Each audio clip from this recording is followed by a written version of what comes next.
오늘 목사님이 겪었던 이야기를 잠깐 소개해 드립니다. 돌잔치를 하는 곳에 참석을 하게 되었다고 합니다.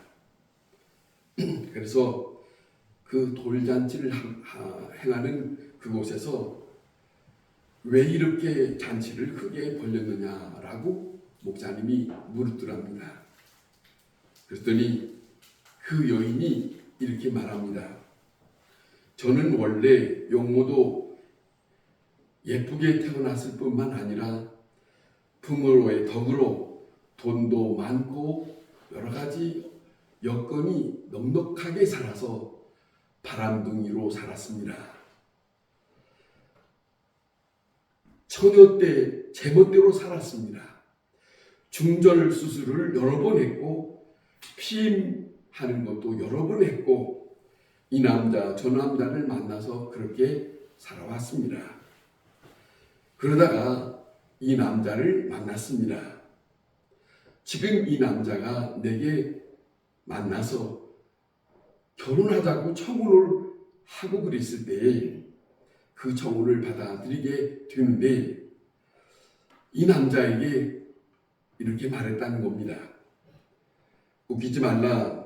내가 어떤 여자인 줄 알면서 무슨 결혼을 말하느냐. 아니라고, 괜찮다고, 그래도 결혼하고 싶다. 결혼을 하되 조건을 걸어야 되겠다는 말을 합니다. 결혼을 하겠지만은 아마 아이 낳는 것은 생각지 마라. 그랬습니다. 여러 번 중절 수술을 했고 피임약을 먹었기 때문에 아마 아이를 낳을 수 없었을 것이다. 그러나 이 남자는 괜찮다. 그래도 결혼하면 된다. 요청을 했습니다. 그런데 아이를 이렇게 낳게 되었습니다. 그러고 난 다음에 이 아이를 낳고 난 다음에 이 여인이 고백하는 말이 있습니다.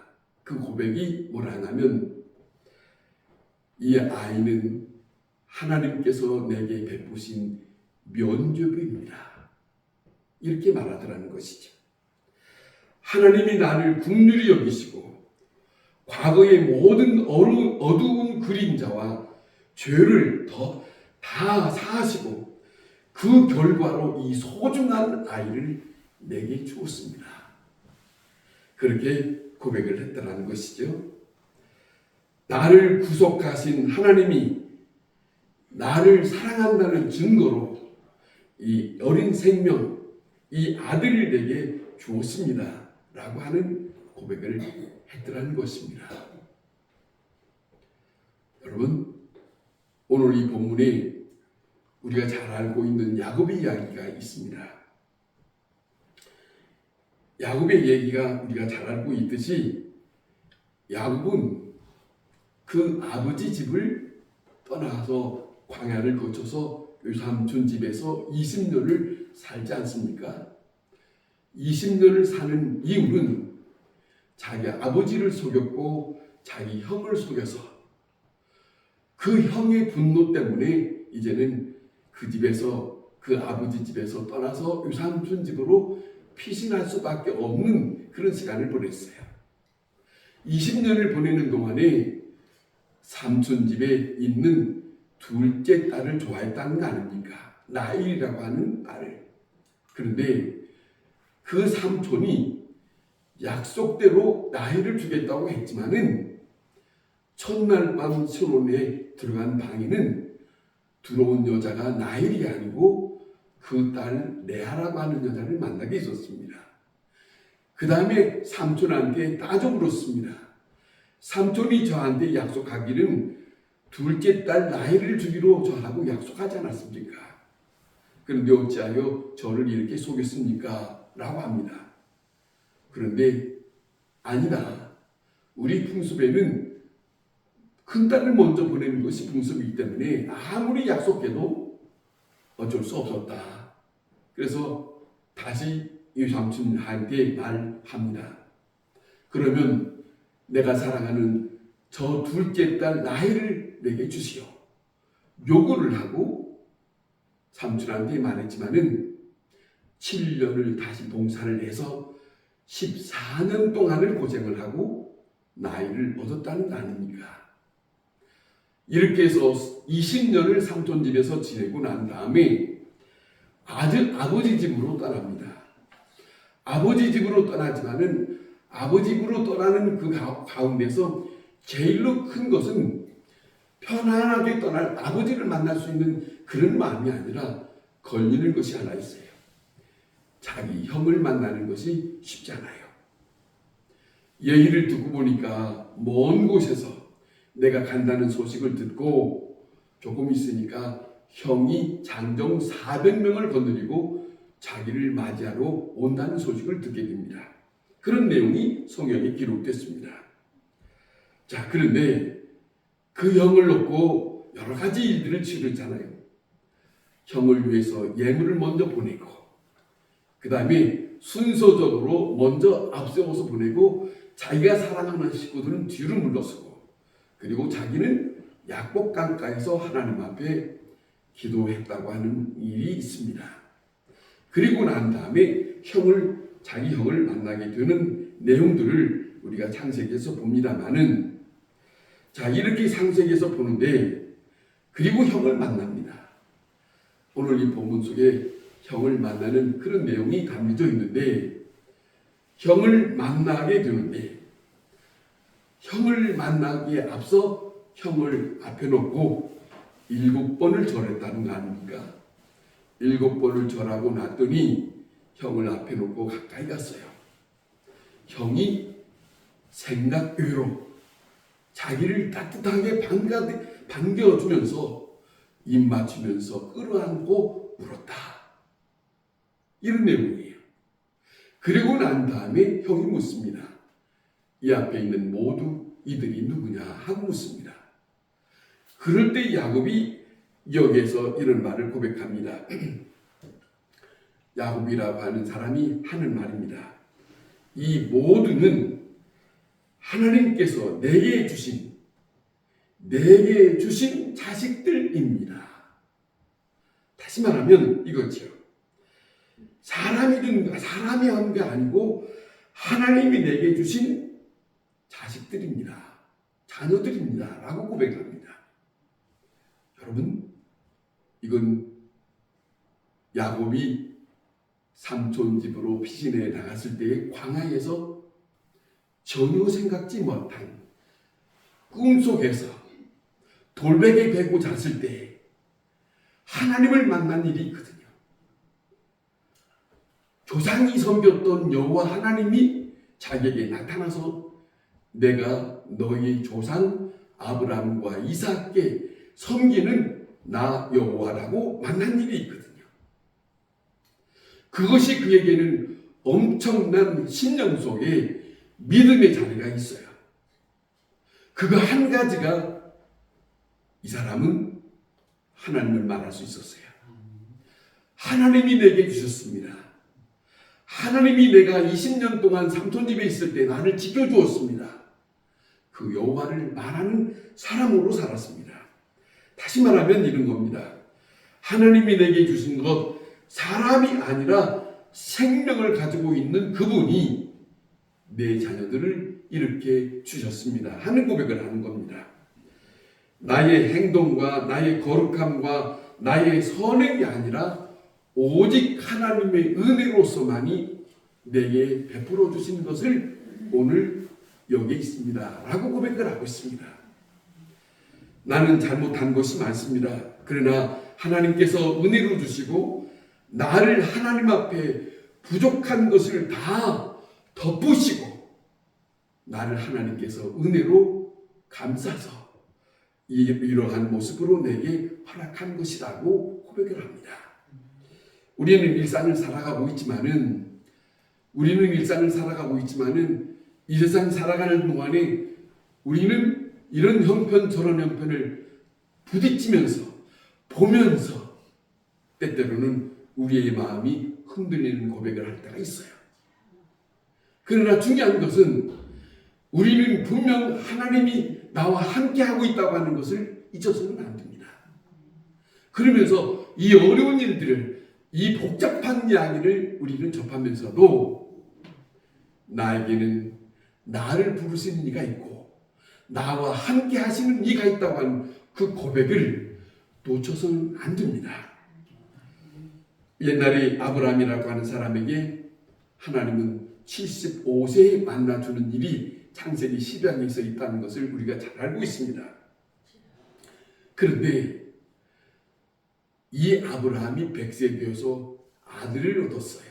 하나님이 약속한 대로 이삭이라고 하는 아들을 얻고 그 다음에 한참 지나고 난 다음에 시간적으로 오래 지난 다음에 어떤 학자는 27살이라고 하기도 하고 30세 되었다고 하기도 하는데 이삭의 나이가 어느 만큼 들었을 때인데 독자로 얻은 이 아들을 아브라함이 얼만큼 사랑했는지 하나님이 다 지켜보았어요.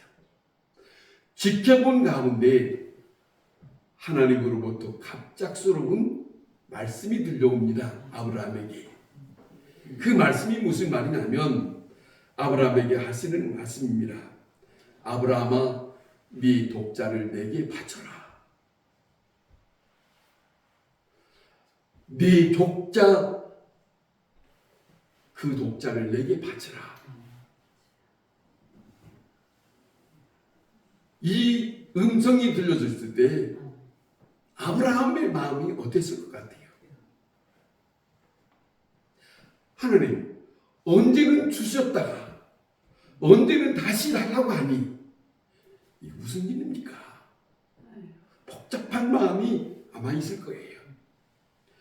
아브라함도 상당히 아마 고민이 많았을 겁니다만은 성경상으로 보면 그 안에 드는 사람에게 그는 상의했다는 말이 없습니다. 상의했다는 말이 없습니다. 다시 말하면 다시 생각하면서 얼마 동안 생각하면서 아브라함은 결론을 내립니다. 주신 이도 하나님이시고 다시 그 자식을 달라고 하시는 분도 하나님이시니 그 일에 대하여 내가 가타부타 말할 자격이 없다. 이거죠.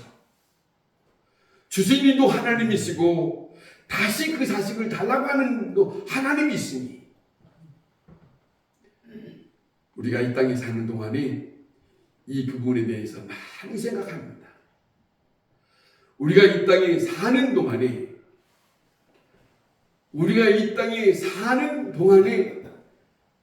시간마다 놓치지 말아야 할 부분이 있다고 한다면 시간마다 놓치지 말아야 할 것이 있다고 한다면 이겁니다. 성경의 창세기에서부터 신약에까지 흐르고 있는 가장 중요한 것은 뭐냐면 모든 것은 다 하나님으로부터 왔다. 또한 모든 것은 다 하나님 앞에 간다라고 하는 것을 우리에게 가르쳐주고 있어요. 성경의 중간에 있는 욥이라고 하는 사람 잘 알고 있습니다. 그는 동방의 부자로 살았다고 합니다만은 갑작스럽게 어려운 일을 당하면서 자식들을 다 잃었습니다. 잃은 그 시간에, 그 놀라운 시간에 그는 고백합니다. 원망하지도 않았습니다. 불평하지 아니하고 그가 고백한 것은 주신 이도 하나님이시요 다시 데려가신 이도 하나님이시라고. 믿는 사람의 중심에는 그분 앞에 내가 산다고 하는 것, 그분이 하시는 대로 나는 그대로 인정할 수밖에 없다고 하는 것을 순간순간 놓쳐서는 안 된다고 하는 것을 우리에게 가르쳐주고 있습니다.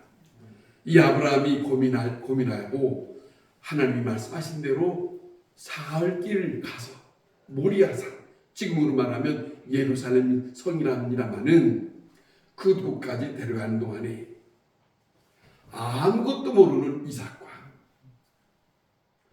그 다음에 땔감을 짊어지고 그 먼 길, 사할 길을 걸어갑니다. 사할 길을 걸어가는 동안에 생각들이 많이 고민이 많았을 거예요. 이런 생각 저런 생각 있겠지만은 그러나 그 마음 흔들리지 않고 하나님 앞에 붙잡혀서 그 길을 가는 거 아니에요. 빌립보서에 사도 바울은 말합니다. 표대를 향하여, 보이지 않는 표대를 향하여 주께서 내게 바라시는 뜻이 있다고 한다면 나는 그 길을 마다하지 않고 가겠다. 이것이 믿는 사람의 고백입니다. 마치 이 아브라함이라고 하는 사람이 자 이거예요. 이제 내가 하나님께서 내게 말씀하신 것 이 이삭을 데리고 그 다음에 자 제물을 드릴 단을 쌓고 마지막 순간에 이 이삭이 묻지 않았겠습니까? 아버지요, 하나님 앞에 제물을 드린다 하는데 드릴 제물이 어디 있습니까? 이삭이 물을 때 하나님의 음성을 들었던 이 본인 장본인인 아브라함은 어땠을 것 같아요? 복잡하잖아요. 성경에는 나타난 바 없지만은 아마 그랬을 거예요. 말하지 않을 수 없는 말을 하는 거죠. 하나님이 너를 주었다가 너를 다시 하나님 앞에 바치라 하더라. 너를 다시 하나님께서 데려가신다 하신다더라. 그런데 이삭이 성경에는 없습니다. 그렇습니까? 아버지요, 그렇게 하십시오. 그렇게 하십시오 하니까 그 제단에 이삭이 바쳐지는 것이죠. 바쳐지는 가운데 아브라함은 마지막 칼을 들어서 이 이삭을 죽이려는 순간을 하나님은 지켜보고 있을 때 하나님은 아브라함의 이름을 불렀다고 하지 않습니까? 아브라함아, 아브라함아. 그 아브라함이 이 자식을 제물로 바치려고 하는 그 순간에 멈추라는 것이죠. 그리고 난 다음에 성경에서 말씀합니다. 이제야 내가 나를 사랑하는 줄 알았다. 내가 여호와를 경외하는 줄 이제서야 내가 알았다. 그리고 난 다음에 멈추게 하시고 다시 제물로 받기를 원하시는 이 일을 가르쳐 주었다고 하는 말씀을 성경에서 말씀하시고 있습니다. 여러분, 은혜로 주신 자녀니까 감사해야 합니다. 그러잖아요. 하나님 앞에 사랑받은 것이니까 감사해야 합니다. 왜 하나님이 주신 것이니까 하나님께 바치는 것은 당연한 것이니까 어떤 입장이든지 그러잖아요. 납비의 교훈 속에 이런 말이 있다는 겁니다. 복된 사람이 누구인가 라고 10가지를 이렇게 적었다는 거예요. 첫 번째는 복된 사람은 죽는 날까지 건강하게 사는 것이 복되다라고 그렇게 듣고 두 번째, 세 번째 쭉 들으면서 맨 마지막에는 이렇게 적었다는 거예요. 최고로 복된 사람이 어떤 사람이냐? 자녀들로부터 존경받는 사람이다. 그게 복된 사람이다. 자녀들이 부모님께 감사할 수 있는 사람, 그 말을 듣는 사람이 복된 사람이다 하는 거예요. 잠언 31장 28절에 그 자식들은 일어나 살해하며 라고 하는 말이 있어요. 자녀들이 부모님을 찾아서 오늘 이번 주에 연휴가 있어서 곳곳에 자녀들이 흩어졌던 자녀들이 부모님을 찾아가는 일들이 많은 것 같아요. 그 이유가 부모님이 고마우니까. 그 자녀들을 맞이하는 그 부모님 입장에서는 감사할 일이고 복된 시간이고 이런 시간이에요. 그 시간을 지금 우리가 맞고 있습니다. 여러분, 반대로 생각하면 자식이 부모님께 살해한다. 자식이 부모님께 왜 그랬느냐 하는 것은 낳아주었으니까, 길러주었으니까, 보살펴 주었으니까, 그렇지 않습니까?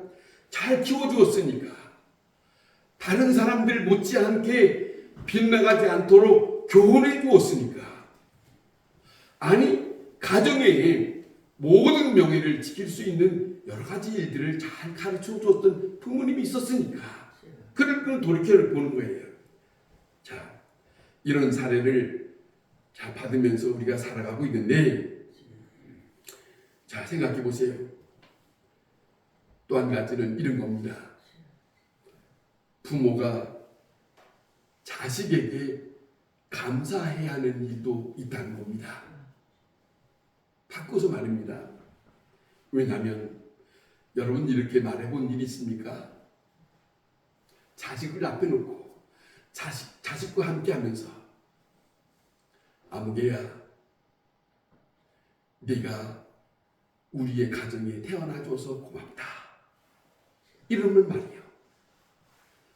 자, 네가 우리와 함께 있을 수 있어서 감사하다, 이런 말을 고백을 해본 일이 있습니까?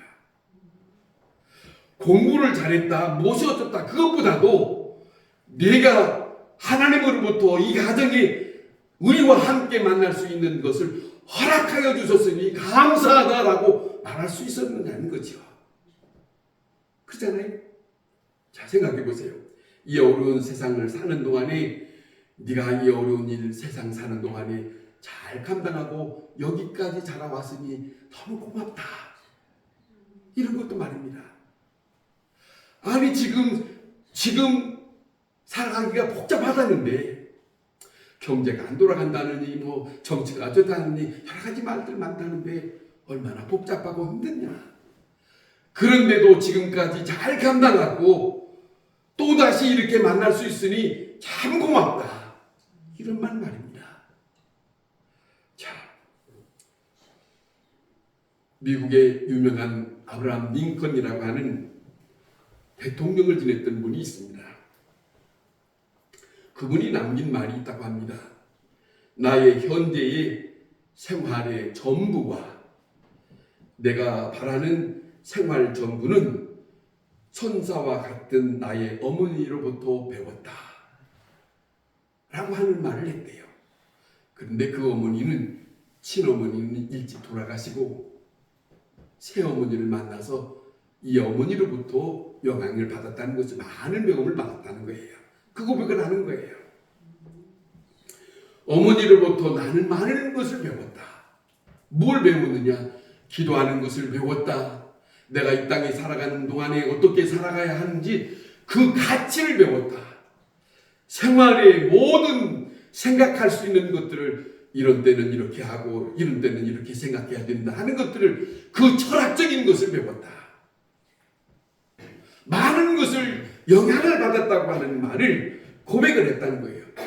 그 어머니를, 천사와 같은 어머니를 하나님은 나에게 보내주신 것을 너무 감사하다고, 그렇게 고백을 했다는 겁니다. 여러분, 모든 일들은 내가 바라는 대로가 아니에요. 하나님으로부터 온 겁니다. 자녀가 온 것도 하나님으로부터, 나의 모든 생활도 다 하나님으로부터, 모든 것을 먼저는 하나님께 감사하고, 그 다음에 내게 보내주신 그 어린 생명, 그 자녀들에 대해서 감사할 수 있어야 한다. 그것이에요. 은혜 안에 자녀에게 감사하고, 자녀는 하나님께 감사하고, 그리고 그 모두 감사하는 일은 결국 누구에게 돌리는 거냐? 하나님께 영광을 돌리는 것이다. 이것이 믿는 사람에게 다시 한번 기억할 수 있는, 하나님 앞에 다시 한번 우리의 마음을 성찰할 수 있는 그 시간이, 이 시간이라는 것이에요. 주님의 은총입니다. 주께서 우리에게 베푸신 하나님의 사랑이었습니다. 아멘. 이 소중한 사랑을 믿음의 안에서, 하나님의 안에서 다시 한번 새겨볼 수 있는 귀중한 하나님의 자녀의 시간이 될 수 있기를 바랍니다. 아멘. 기도하겠습니다.